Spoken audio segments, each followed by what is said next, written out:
Modern Warfare 2 was one of the defining games back in 2009. Unfortunately, I didn't get to play it, but I have finally got the game. I've been super happy to play it because everyone told me, yeah, it's the best Call of Duty game ever made, it's the best multiplayer game I've made, it's probably the best game ever made. It does live up to all the hype I've heard about it. Let's see.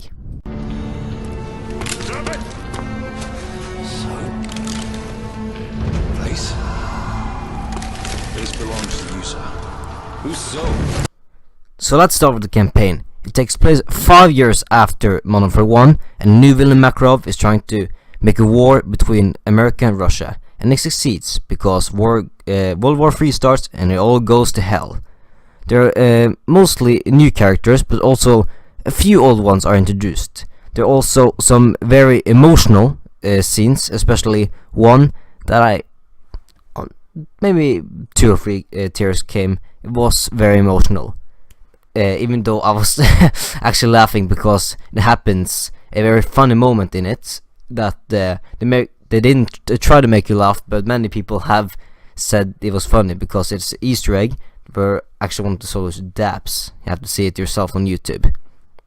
It is a really short campaign. It takes about 4 hours to complete on the easy difficulty, but you can also complete it in the other difficulties and it will take much more time, like 10 hours maybe.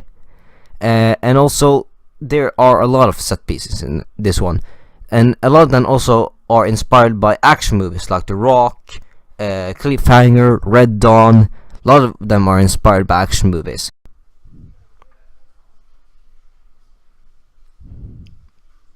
Single player may be short, but Spec Ops is an awesome mode.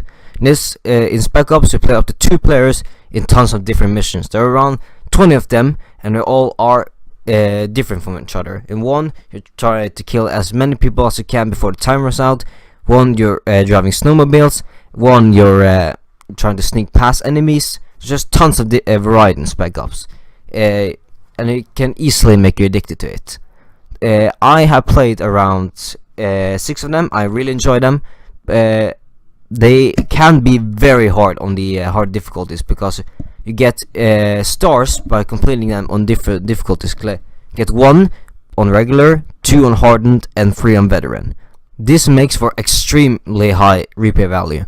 So I love the Spec Ops missions. It's almost as good as the single player campaign itself.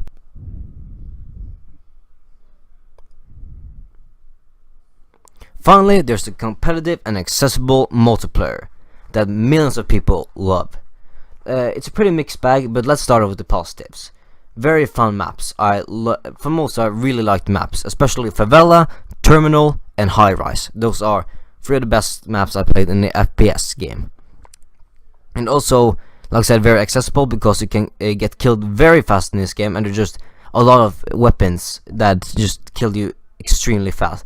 But because of that, the multiplayer is very, very unbalanced. Very extremely unbalanced actually. This is one of the most unbalanced games I ever played because noob tubes or grenade launchers, nukes, one-man armies. There's just so many rage-inducing and overpowered things in this game that makes the multiplayer kind of rage-inducing. I smash my hands at the table sometimes because I get so frustrated.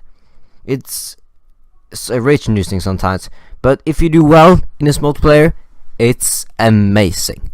It's just a lot of fun. I know why some people got addicted to this game back in 2009, but it's still very unbalanced. I just hope it will be some kind of gun game where it's just that you can stay away from the noob tubes and all that.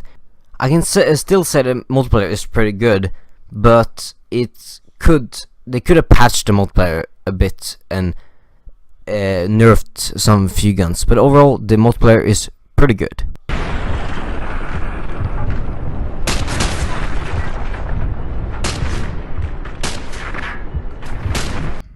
Modern Warfare 2 is a great game. It has a complete package with Spec Ops, campaign, and multiplayer. The multiplayer is very unbalanced and the campaign is very short, but overall you can have so much fun playing this game, especially with Spec Ops with friends, the campaign with awesome set pieces, and if you do well in multiplayer, you have a ton of fun. It maybe don't live up to all the hype I heard about it, but it's still a great game. Thanks for watching.